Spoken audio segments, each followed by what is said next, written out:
भारत को ये नहीं कह रहा है कि मेरे होते हुए फायदा उठा लो, बाद में ये चांस नहीं मिलेगा। और यार वो तो बमूनी लगा रहे और यार वो तुम पे थूकने को तैयार नहीं, तुम उस पे तंज कर रहे हो अपने लोगों को खुश करने के लिए। और यही नरेंद्र मोदी जिस वक्त चलता है, आपके गालिबन ताशकंद से ही आ रहे थे, ताशकंद और अब काबुल और फिर उसके बाद लाहौर आता है, हमारी इज्जत करता है। खान जिस मगरिब और मगरबी मीडिया के गुण गा रहे हैं, वो मगरबी मीडिया तो खुद उनके बारे में बहुत कुछ रिपोर्ट कर चुका है। मेरे सामने इस वक्त एक नहीं, कि मेरे सामने इस वक्त पलंदा है उन अखबारों की रिपोर्ट्स का जिसमें वजीर आजम साहब के बारे में, उनकी फैमिली के बारे में, उनकी निजी जाती जिंदगी के बारे में बहुत कुछ छपा। और ऐसा भी छपा है जो कि मैं यहां पे आपको रिपोर्ट नहीं कर सकता, बता नहीं सकता। एक किताब आ रही है, एक और नई। एक तो है, आप जानते हैं, रेहाम खान की किताब, जो कि इतनी मशहूर। और वो आए और उसके बाद बहुत हैप्पी वापस गए। नतीजा क्या हुआ? पठानकोट। इस पर अब हम यूरोप का प्रेशर भी देख रहे हैं पाकिस्तान पर। वज़ीर आज़म मोदी उसको उसने खड़े होके जाती तौर पे, जिस तरह वो गली के थड़े पे लोग खड़े होके आवाजें कस रहे होते हैं, तो मतलब बहुत हैरानी होती है, बहुत अफसोस होता है, बहुत दुख होता है ये सुन के कि आपकी कैबिनेट में एक भी नॉन मुस्लिम, एक भी गैर मुस्लिम मेंबर नहीं है। यार इतनी उसने आपको इज्जत दी अपने प्रोटोकॉल वालों के खिलाफ, उस सबको चैलेंज करके वो आके खड़ा हो गया। ये गैर मामूली लोग होते हैं, इस तरह के लोग, ये हर किसी। वज़ीर आज़म मोदी उसको उसने खड़े होके जाती तौर पे, जिस तरह वो गली के थड़े पे लोग खड़े होके आवाजें कस रहे होते हैं, इसने उस तरह से आवाजें कसी हैं नरेंद्र मोदी पे। वो एक फाशिस्ट है, मैं उससे बात नहीं करना चाहता। वो यार गलत बात है। पब्लिक करते हो, जब वो आके तुम्हारा फोन नहीं सुनता, पहले तुम उसे ट्राई करते हो, बाद में इसे भी पब्लिक कर देते हो। ये खसियानी बिल्ली खंबा नोचे।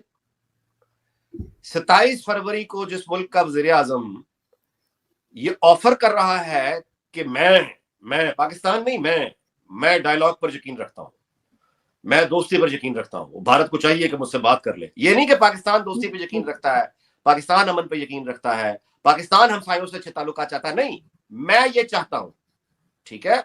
और यानी मेरे होते हुए फायदा उठा लो, भारत को मेरे से ज्यादा जानता कोई नहीं है, भारत को ये नहीं कह रहा है कि मेरे होते हुए फायदा उठा लो, बाद में ये चांस नहीं मिलेगा। यार वो तो बमूनी लगा रहे उसके बाद तुम कह रहे हो, रो रहे हो। ये टीम का लीडर ये कह रहा है और उसी का वजीर खारजा जो आप बता रही हैं, तो वो ये कह रहा है कि अब नहीं है साड़ियों वाले।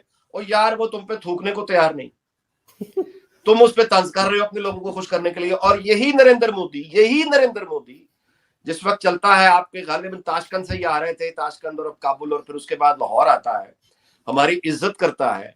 और आपसे गुजारिश करूं कि नरेंद्र मोदी का अपना इंटरव्यू आपने देख रखा होगा यूट्यूब पर, जिस पर उसने एक्सप्लेन किया कि मैं जब लाहौर गया था तो मुझे मेरे प्रोटोकॉल वालों ने कहा कि इनके हेलीकॉप्टर पे मत बैठो। वो कहता है कि जब मैं आ रहा था तो हमने इस्लामाबाद रुकना था, तो पता चला कि उनकी तो वो लाहौर में है। हमें ये जवाब मिला, तो मैंने कहा कि लाहौर चलते हैं, आओ लाहौर चलते हैं, कोई बात नहीं, मियां साहब को मिलके जाएंगे। तो फिर हमने कहा कि हम आ रहे हैं लाहौर, तो वो कहता है इस्लामाबाद की वजह हम लाहौर चले गए। लाहौर उतरे तो वहां पे पाकिस्तान वालों ने हमें कहा कि एयरपोर्ट से रायवंड ले जाने के लिए वो आपके लिए सेफ नहीं होगा, तो हमने हेलीकॉप्टर का इंतजाम किया।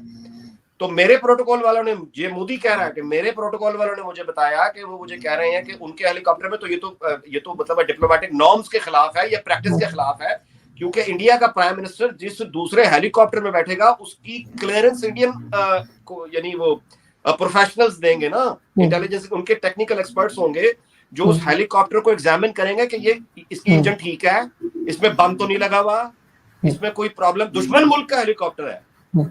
तो उन्होंने मोदी को मना किया कि आप ये खतरा मत लें। आप एक तो ये कि आप बगैर बताए इस तरह सरप्राइज देने जा रहे हैं, वो कहते हैं इस्लामाबाद ना आए तो आप लाहौर जा रहे हैं, वो कह रहे हैं कि लाहौर से रायवंड हेलीकॉप्टर बनेगा तो आप मत जाएं।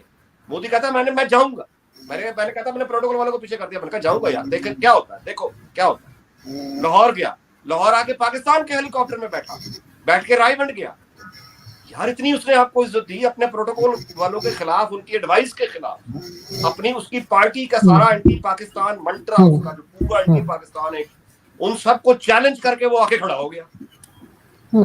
ये गैर मामूली लोग होते हैं, इस तरह के लोग, ये हर किसी के पास। लेकिन इसमें मियां साहब का भी कमाल था कि मियां साहब ने उस वक्त इतना बड़ा स्टेप लिया कि मियां साहब, देखिए जी, मियां साहब का यकीनन मियां साहब का एक हौसला था कि मियां साहब ने फिर जाहिर है कहा कि आप घर तशरीफ लाइए। मियां साहब ने फिर एक रवायती लाहौर की मेजबानी और फिर शरीफ खानदान की अपनी मेजबानी, और वो आए और उसके बाद बहुत हैप्पी वापस गए।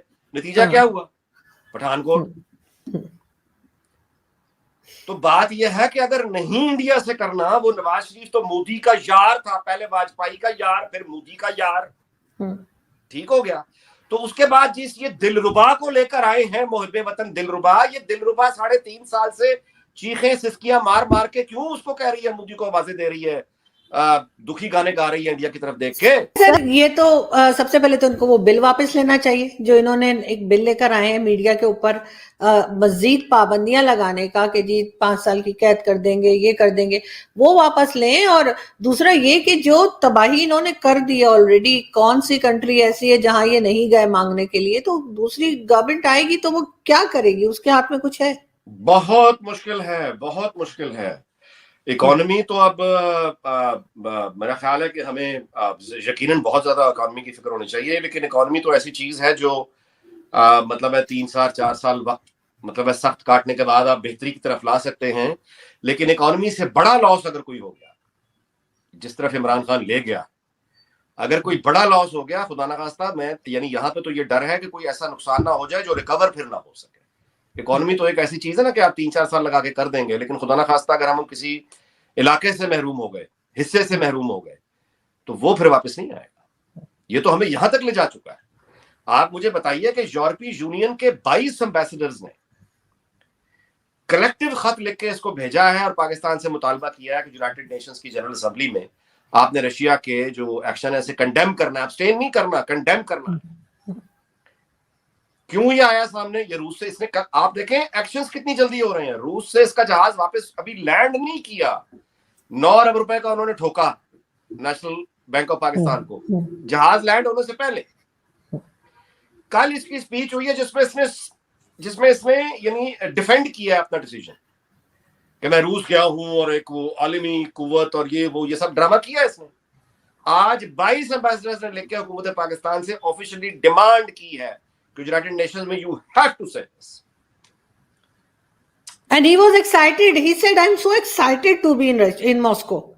किस बात की एक्साइटमेंट है? मतलब कोई बच्चा गया था वहां पे कि वो बड़ा एक्साइटेड हो रहा है, उसने मॉस्को देख लिया? ये अपनी तरफ से ये वो out of box diplomacy. Pakistan को डिस्टेबलाइज होगा, इनएविटेबली होगा। वो हमें लड़ाना चाहते हैं तालिबान के साथ। वो कहते हैं लड़ो इनके खिलाफ हमारे बिहाफ पे, अगर तुम नहीं लड़ोगे तुम्हें हम सैंक्शंस करेंगे और हम लड़ेंगे। हम ऐसे हम इस मुल्क का पैदा होने वाला बच्चा भी गिर भी पड़ा है। हम मिली नगमे, हम जिंदा कौम और फलाना कौम, क्या कौम? बच्चे तो गिर भी पड़े आपके, जो भी पैदा भी नहीं हुए। जो मैंने किए आपने किए। हम एक कशकोल लेके पूरी दुनिया में फिरते रहते थे, तो जो फिरते रहते थे नहीं, फिरते रहते हैं। एक सहाफी ने पूछा था, जो बाइडेन ने नहीं, जो बाइडेन के चपरासी का चपरासी अगर मिस कॉल दे दे तो बहुत कुछ हो सकता है। मतलब आप छोड़ दीजिए, आप मुझे ये मत बताइए कि हम रातों रात सुपर पावर हो चुके हैं। आरएसएस का जो मकरू चेहरा है वो भी बेनकाब किया। क्या कहना था उनका कि आरएसएस हिटलर से भी ज्यादा जुल्म कश्मीर में जारी रखे हुए। हमारा मशवरा उनको ये होगा कि देखो ये तो बैठे हुए हैं हिंदुस्तान और अमेरिका।